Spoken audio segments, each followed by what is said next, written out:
نفس الغلطة كل مرة، وكل مرة مستني نتيجة مختلفة. يا عمنا يا عمي، ما ينفعش انك تغير مواعيد العلاج من نفسك. دلوقتي رمضان جه، كل سنة وانتم طيبين، ما اختلفناش، بس ما ينفعش انك تعدل علاج الضغط او السكر او القلب من دماغك. لو الدكتور قال لك مثلا دوت بعد الفطار وبعد العشاء، ما ينفعش انك تقول خلاص يبقى بعد الفطار وبعد السحور. لازم تروح للدكتور اللي انت متابع معاه، وهو اللي يعدلك الجرعة بنفسه، هو اللي يعدلك مواعيد العلاج. كل سنه وانت طيب. لو انت جيماوي اصيل ومش مستعد تسيب الجيم حتى في رمضان، فاحب اقول لك بلاش تتمرن بعد الفطار مباشره. يعني خليها بعد الفطار بساعتين ثلاثه، واشرب كميه ميه كافيه.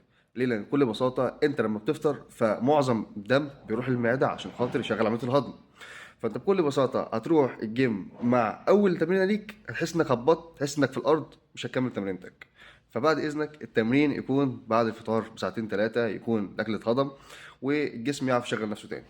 سنة طيبين. في نوع من الناس كده، يعني النوعية ديت انا ما ببقاش فاهم تفكيرهم رايح فين. هو يقول لك بص احنا مبدئيا كده المغرب هيقدم، هنكسر سمنة على حاجه خفيفه، تمام؟ يعني البسبوسه والجلاش والقطايف والحاجات الكوكتيل دوت لا مش هنيجي يمته. ده هنخلي ايه على الساعه 10 11 بالليل كده، حلو زي الفل. هتكسر السمك بايه؟ هقول لك تكسر السمك يعني مثلا بعلبه عصير من اي سوبر ماركت، عصير معلب مش عصير فريش. اه طب وانت كده عملت ايه؟ تمام، هي هو الفرق بس هنا في الشكل الخارجي، تمام، اما الجوهر واحد. بمعنى انه حتى العصائر المعلبه مليانه سكريات، انت عايز تكسر صيامك على عصير يبقى عصير فريش. اما غير كده ما تشغلش دماغك، العصائر المعلبه زيها بالظبط زي الحلويات، الاتنين مليانين سكريات، الاتنين مليانين جلوكوز، الاتنين بيخلوا الانسولين يزغرط في الجسم. كل سنه وانت طيب. لو ربنا يعني العصير اللي موجود في اي سوبر ماركت دوت كويس وزي الفل وجميل انك تفطر بيه، بس التمر لا يزود لك الوزن ويرفع لك السكر. طب مبدئيا بقى هو العكس هو اللي بيحصل. ليه؟ لان العصاير المعلبه فيها كميه سكريات لوز، حاجه زي الفل، ابعد عنها. او يفضل اصلا، انا مش فاهم يعني مين اللي بيشرب عصير معلب في رمضان؟ باشا ما انت عندك الفواكه ممكن تعملها عصير طبيعي فريش والدنيا تمام. تمام. على الناحيه التانيه التمر يعني كفايه ان هو سنه، يعني التمر كفايه انك تفطر بيه سنه على الرسول صلى الله عليه وسلم. تمام. ده غير اصلا ان هو بيظبط لك عمليه الهضم، بيحسن الهضم، والسكريات السكر بيرفعه واحده واحده. فانا مش عارف والله المعلومات دي بتجيبها منين. كل سنه وانتم طيبين. صراحة يعني فرصة ذهبية للي يستغلها صح. لو سألت أي حد مدخن إيه أسوأ سيجارة بتشربها، يقول لك أول سيجارة في أول يوم رمضان بعد الفطار. يعني حرفيا بيحس إن هو بيدخن نشوية خشب، بيحس إنه في غشلجة كده. فيعني ليه ما هتستغل شهر رمضان تمام بالمرة وتبطل سجاير؟ بجد والله يعني انه كده كده اصلا انت صايم معظم الوقت، فاللي هو الوقت بتاع الفطار دوت انت ممكن تستغله انه مثلا لو في فواكه، لو في اي حاجه تليك عن السجاير. واظن يعني انه 30 يوم كافيين للبعض، مش يعني احنا برضه بنقول انه في ناس مش بيأثر معاهم لا 30 يوم ولا 60 يوم، بس يعني 30 يوم كفيل ان هو يخلي الواحد ان هو ياكل على التدخين ولو بنسبه كبيره يعني. كل سنه وانتم طيبين. يرضى حد ياخدك الخضه ديت؟ معلش بس يعني المعده دلوقتي بعد 13 ساعه صيام، ما الدنيا هاديه خالص، ما فيش اكل، ما فيش شرب، ما فيش اي حاجه، المعده نايمه، المعده هاديه، ما فيش اي حاجه خالص. مره واحده في وليمه ضخمه دخلت، ما تفهمش ايه دوت، مش عارفه تجيبها منين ولا منين، مش عارفه تهضم ايه الاول. فبالراحه على الهادي. يعني انت لو اكلت كميات بسيطه هيحصل حاجه؟ والله ما هيحصل حاجه. يعني انت لو اكلت كميات بسيطه هتموت؟ مش هتموت، ما انت بقالك 13 ساعه ما فيش اكل ما فيش شرب. على الهادي. بيقول لك العصير المعلب الموجود في اي سوبر ماركت دوت صحي وبيساعد على ترطيب الجسم. انا بقى جاي اقول لك ان ديت مجرد اشاعه. العصير المعلب الجاهز فيه كميه سكريات كفيله انها تجيب لي شيله كامل سكر.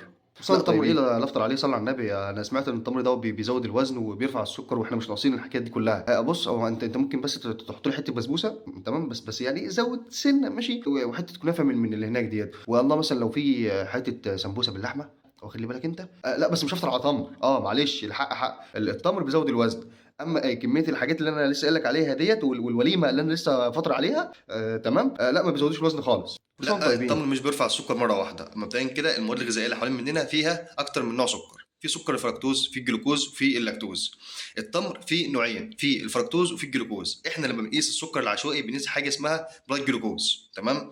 على الرغم ان التمر فيه النوعين، ولكن النوع السائد هو سكر الفركتوز، فلا هو مش بيرفع السكر مره واحده. بالاضافه ان المؤشر الجليسيمي بتاعه قليل، تمام. بالاضافه ان اصلا معظمه الياف. لعند هنا احنا ماشيين كويس، الدنيا تمام، ولكن طول ما احنا ماشيين بمعدلاته الطبيعيه فاحنا بناخد فايدته واحنا بنبعد بعيد عن اضراره. بمعنى انه دلوقتي انا فطرت على تمرايه، على 3 تمام، عندي هنا كويس. ولكن دلوقتي ما يجيش مثلا عند واحد مستهلك نص علبه او مستهلك علبه مره واحده ولا لا ده بيضر، ما منطقي، ما الحاجه لو زادت على الحد تتقلب الضد. فطول ما احنا ماشيين بمعدلاتنا الطبيعيه هناخد الحلاوه اللي فيها، هناخد فوائدها. طول ما احنا ماشيين بمعدلاتنا الطبيعيه الفايده هتيجي لنا، الضرر بعيد الاكل عننا. المالح مش هيأثر عليك في الصيام. عايز اقول لك ان ديت مجرد اشاعه، وانك لو عملت كده ما تجيش تسال انا ليه حاسس ان جسمي هيتبخر من العطش. وزود طيب. حلويات على الفطار عشان الجسم يزود الطاقه بتاعته. عايز اقول لك ان ديت مجرد اشاعه، وانك لو عملت كده لو انت مريض سكر ما تجيش تزعل لما تجيلك غيبوبه. الميه الغازيه بعد الفطار بتساعد في عمليه الهضم. عايز اقول لك ان ديت مجرد اشاعه، وانك لو عملت كده هتحس ان معدتك عايز تنفجر. خلي بالك. عايز اقول لك انك لو ابتسمت كتير اثناء نهار رمضان مش هتحس لا بالجوع ولا بالعطش. عايز اقول لك ان عقلك اصلا هيكون مشغول بانه ازاي صدق معلومه زي دي، لان دي مجرد اشاعه. هو انا عايز افاجئك واقول لك ان الكسل اللي عندك دوت ملوش علاقه بالصيام، لان هو لو له علاقه بالصيام يبقى انت بعد الفطار المفروض تبقى انت رهوه ماشي على الارض، بس الحقيقه انك بعد ما بتفطر بتبقى اشبه بدب الباندا. فاللي عندك دوت ملوش علاقه بالوضع دوت. ولو عندكم صاحب من النوعيه ديت يا ريت تقولوا له انت شبه بقول لك الباندا. الصيام بيعمل قرحه معده عشان العصات الهضميه اللي الجسم بيفرزها كل شويه. عايز اقول لك ان ديت مجرد اشاعه وكلام ملوش صحه.